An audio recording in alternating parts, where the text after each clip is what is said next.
All right, so last question. What is the quirkiest thing that you've encountered in the South? Oh, I know everyone in the audience already, even the people, unicorns are going boop, boop, boop. So I'll go first. So I may get a lot of flack for this, so apologies. So moving from New York, I swore left and right, up and down, that I would never be a y'all person. Oh. Fast forward to today. Spell check no longer recognized that, there's a misspell. It is all over my text messages. It's the way I talk to my team, my business partner. So thanks, y'all. I'm going to jump in there. That was literally my answer.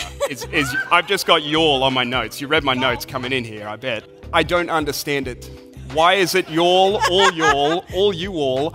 Who decided on these thresholds? Like 5, 10, 20 people? What is going on? I'm sorry, I'm not going to embrace it. That's the quirkiest thing that I got. It's not very good, but that's it. We all have a tough time driving in the rain. Like, it's just rain. It's not even snow. So if I'm coming from Paytonsville Road trying to get downtown and there's not even an accident, we're just going slow. So I have to piggyback off that because I grew up in Toronto, a very cold place in Canada. And in my entire education, I can think of one day that school was closed due to snow. One day.